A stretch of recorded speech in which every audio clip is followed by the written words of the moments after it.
If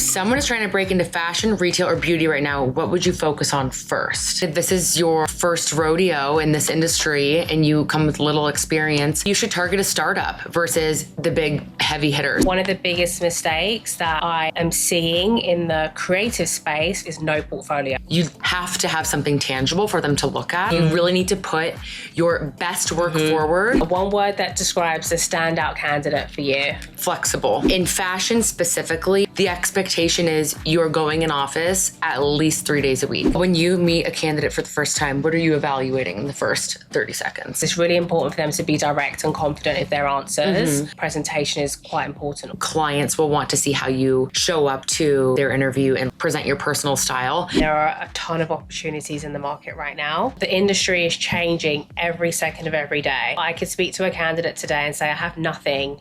2 days later, I have 3 jobs for this person. If you want to be in this industry, this is absolutely crucial, even more so than what you wear, what actually gets you the job. Let's get into it. Let's get into it. Welcome to Recruiting Office Hours. I'm Erika. I'm Christy. We work for the 4th floor division. We specialize in retail, fashion, beauty, creative. We are here today to chat through all the insider tips and tricks for your interviews. Nice. Let's get into it. Let's get into it. So my first question for you, Christy, would be, what are you seeing right now across fashion, retail, beauty, for hiring that candidates might not realize? So I would say, well, specifically for fashion and beauty roles. Beauty, for example, used to be open to candidates that came from different industries. These days, with how competitive the market is, they really are looking for someone that has direct competitor experience. So they're less open to someone that's maybe coming from a Levi's or a Gap and wanting to move into a Road Skin. Because while the consumer might be the same, the projects might not be the same. So they're looking for that direct experience. Okay, that makes sense. For me, I would say that I am seeing a lot of senior candidates in the fashion, beauty, and creative space who have worked really hard to establish themselves in their career, and they have a higher salary range of like the 200s plus, and we're now seeing that cap is the salary band has come down. So, you know, a creative director in a fashion role or a beauty role who might be earning 200K right now, we're seeing the salary range for that role at a 150. This has been quite challenging for people that have worked really hard and now they're having to take a pay cut. Yeah. Or stay in their roles longer to find the right thing. Yeah. Less mobility. Okay, well, when you meet a candidate for the first time, what are you evaluating in the first 30 seconds? I'm really evaluating how they answer the questions I'm asking about their experience related to their resume. Yeah, not giving you the runaround. Not giving me the runaround and going around in circles with their answers. It's really important for them to be direct and confident with their answers. And I think presentation is quite important also. Those are the first things I'm looking at when I connect with them via Teams or Zoom. I mean, I would say I'm definitely reading the candidate's energy and are they smiling? Are they stoic? Do they come prepared? I mean, I think that's everything. In fashion specifically, a lot of clients will want to see how you show up to their interview and like present your personal style. I think that's a little less applicable to just in a pre-screen, an initial pre-screen with the recruiter. But I think it is a good indication if you show up well dressed and well groomed and aren't just, you know, in your sweats to the first call with me, you'll definitely present that way with our clients. Yeah. So I do take that into account. Absolutely. Yeah. Okay, so resumes and portfolios, we're going to discuss a bit more about this in the creative and beauty and fashion industry. You know, what actually makes one stand out today with a resume and a portfolio, specifically for fashion and beauty? Portfolio comes first thing to mind. Not having a massive WeTransfer link. I understand that, like, you may have been in this industry for 20 years, and so you have a lot of work to show, but it should be very concise and easy to get through. hiring managers are sometimes looking at upwards of 100 resumes. They do not have time to dig through spring 2021 of, of every collection of every company you've worked for. So you really need to put your best work forward.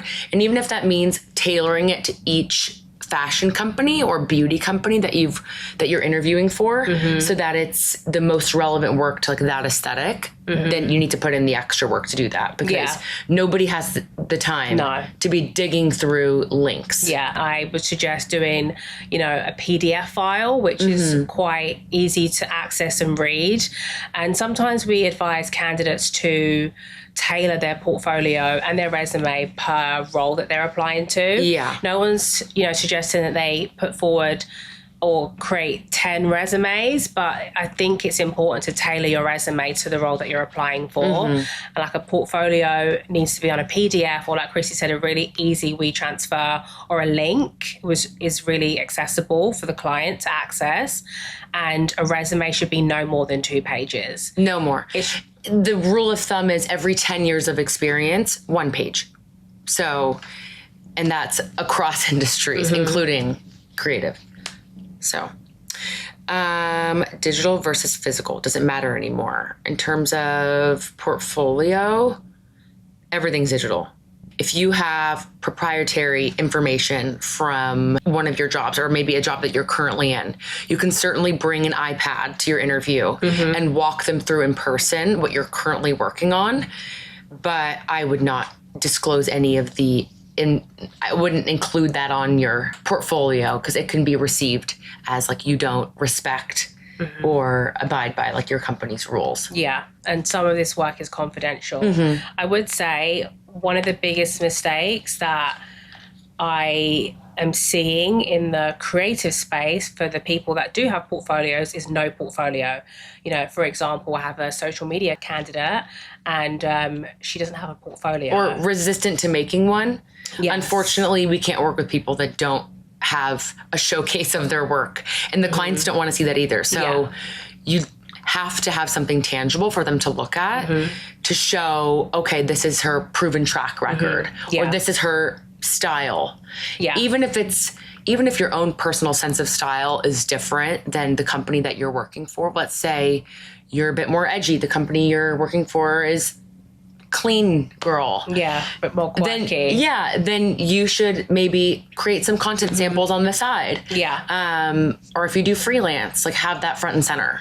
I think it's really important that this is just one example in the creative space. A social media candidate creating a portfolio. What is very helpful for me and what I always suggest with my candidates is that they create a digital portfolio which shows the growth, the analytics. Those numbers are very important. A client wants to see how you've grown the business, being able to put together something in an aesthetically pleasing way, and just showing that you can grow social channels. It's very important that a client can see your work and what you can bring to the table. Are there any instant green flags that make you think this person gets it? For me, the biggest thing that I am hearing right now from my clients is work ethic. Somebody who is willing to put the work in for a company. I think that type of language used in a pre-screen or an interview is instantly a green flag for me. Yeah. Fashion clients are not remote. Neither are beauty clients. So if you want to be in this industry, the expectation is you're going in office at least 3 days a week.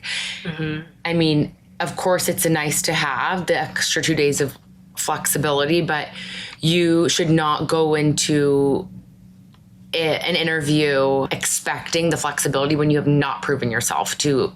This company has no idea what your work ethic is. They want someone who's willing to go in office. So I think candidates that express their willingness and like their flexibility to go into an office, to me, you're immediately placeable. Like, I will send you anywhere. I think you actually deserve the extra 2 days because you're willing. Willing, work ethic. Willing and able. And flexibility. Let's discuss how to dress appropriately for an interview in 2026. What do you think actually like dressing appropriately, how that can impact your chances in an interview? I think that, well, it does impact tremendously. But my first thought was, if you are interviewing for a retail job like Chanel, you should keep in mind how they have their sales associates dressed in store. They are wearing a suit.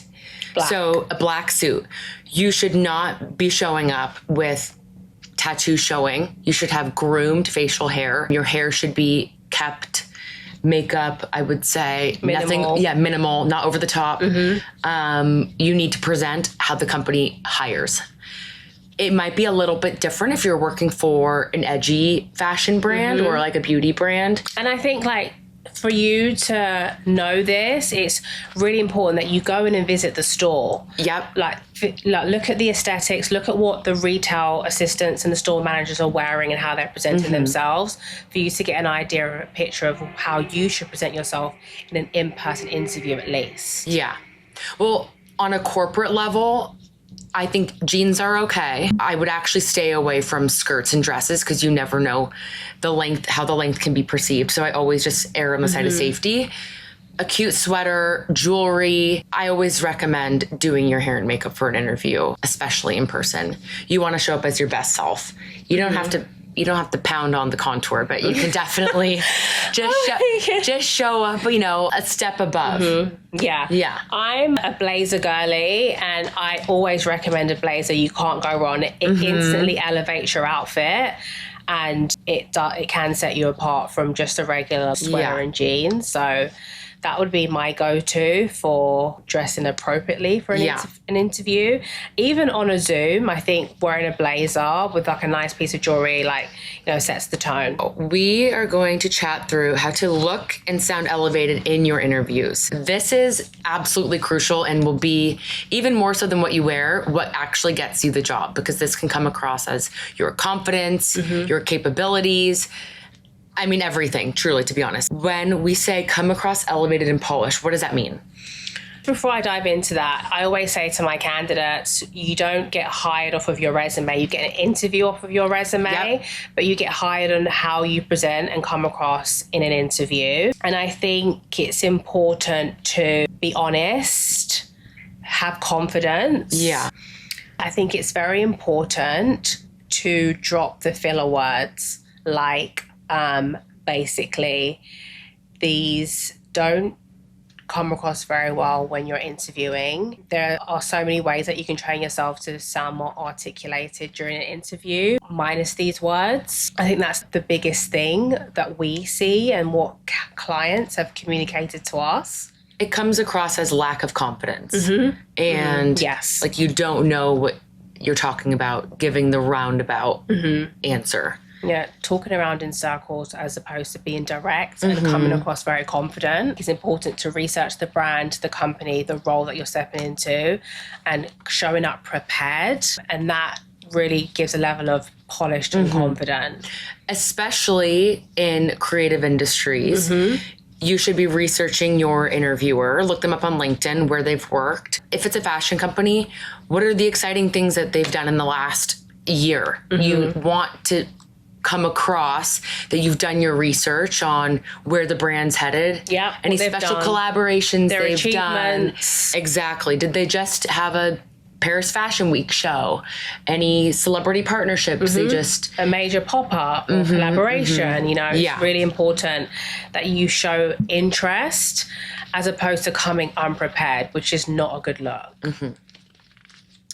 What's a common communication mistake that makes someone seem less experienced than they are? One of the common mistakes that we are seeing at the moment, and our clients are communicating this to us, is that we have candidates who are using ChatGPT or some type of AI tool to generate their resume, and they are very much fluffing up their experience.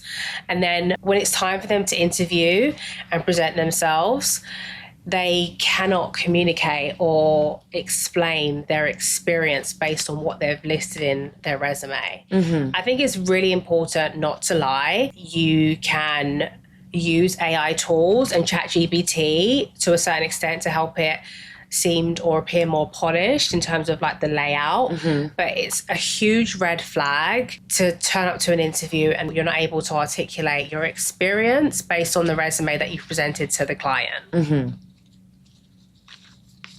So now we're going to discuss interview presence and performance. So Christy, what do you think separates a good interview from a great one? That's hard.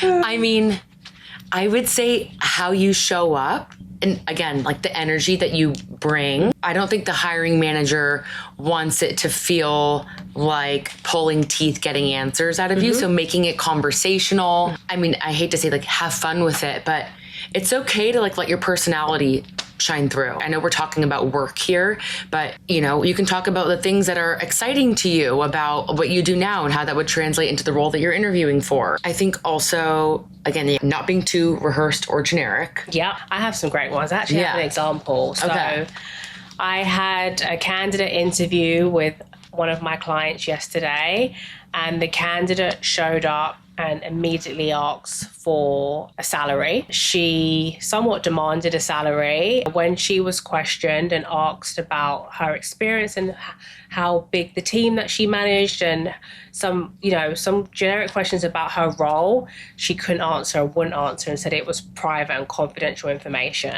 It's really important not to show up and demand a salary range in your first interview. If you're not willing to give any answers about your background. It's insane. So to piggyback on what Christy said, be soft, be open, be really very receptive to the questions, be willing to engage, be willing to share your experience and what value you can bring to the company. I think those are some of the top things that I would say stand out from a great interview versus a bad one. Yeah. How do you recommend handling nerves, especially for high stakes roles? We all get nervous. We're human. I say, I'm so nervous. I'm so excited to speak with you today, and I'm really excited about this role.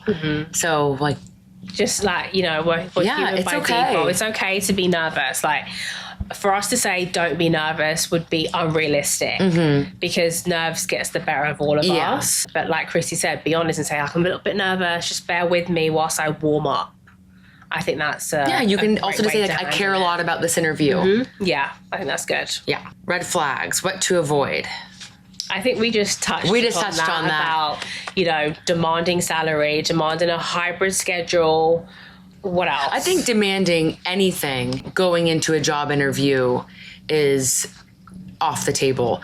This is a conversation you should have with your recruiter beforehand.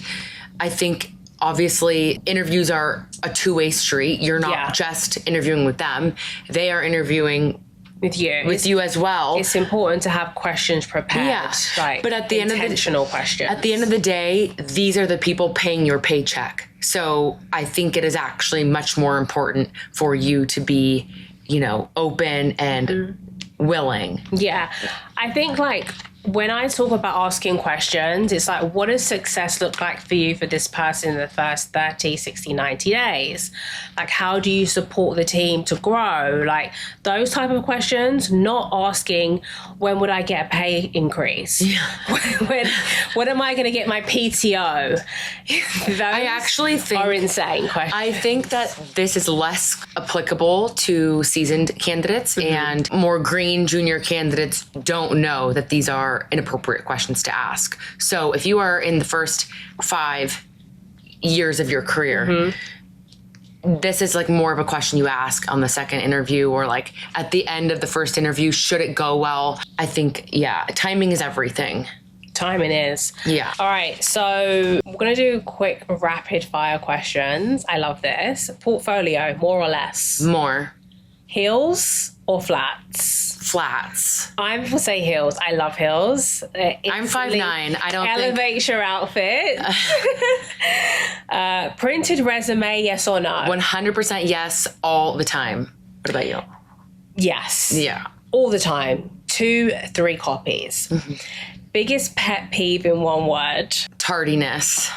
Illiteracy on a resume. Oh, that's a good one. I changed my answer. Illiteracy, please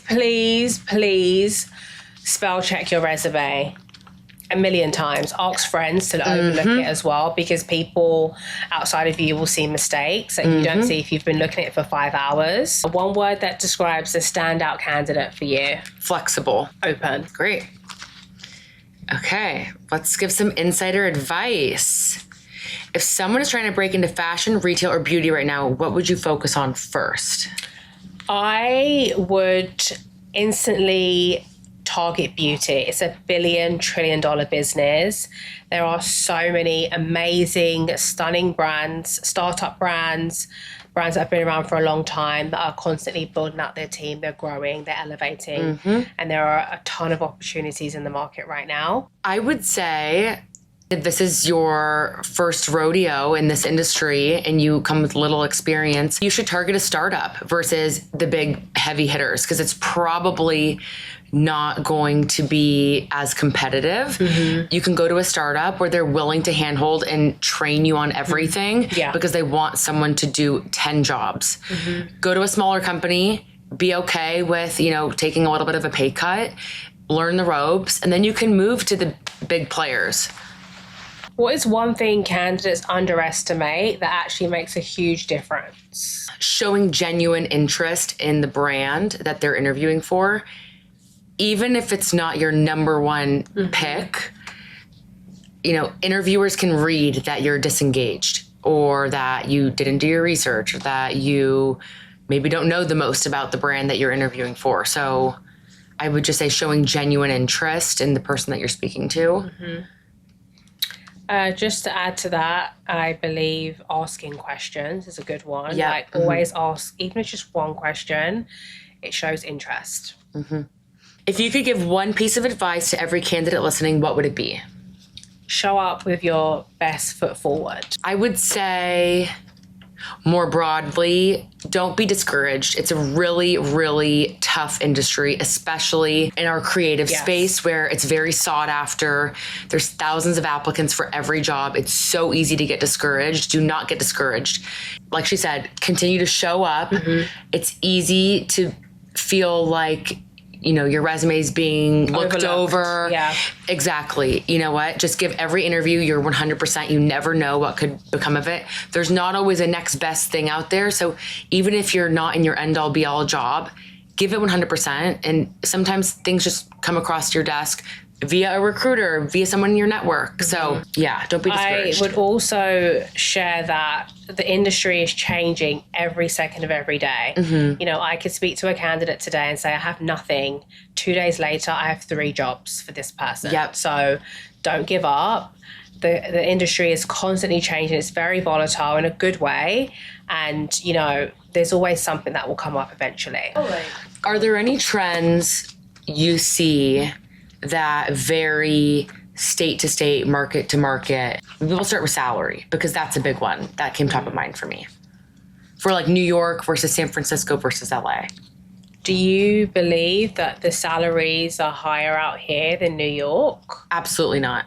They're actually about 20% less. Yeah, they are. They are. I mean, and the cost of living in New York is higher, so that would reflect on the salary. If you are looking to relocate to Los Angeles from San Francisco or New York, you should keep in mind that the fashion, beauty, lifestyle brands out here do not pay as competitively.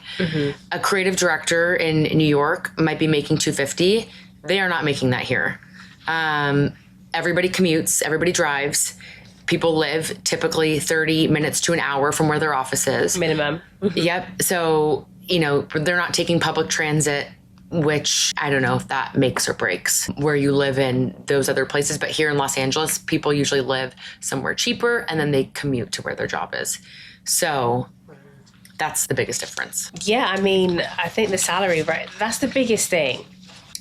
Another tip for candidates who are searching for a new opportunity in the fashion, creative or beauty industry, or lifestyle, wellness, hospitality, get connected with a recruiter from 4th Floor or Career Group companies. LinkedIn at the moment is very saturated. There's a high volume of candidates applying to roles. Getting connected with a recruiter that specializes in this field, i.e. myself or Christy, will give you a better chance of securing an interview. we often work on jobs that are not posted anywhere. So Exclusive. Yep. So you would never know that your dream company is hiring because we're the only ones working on that job. Thank you for joining us for Fourth Floor Recruiting Office Hours. See you next time.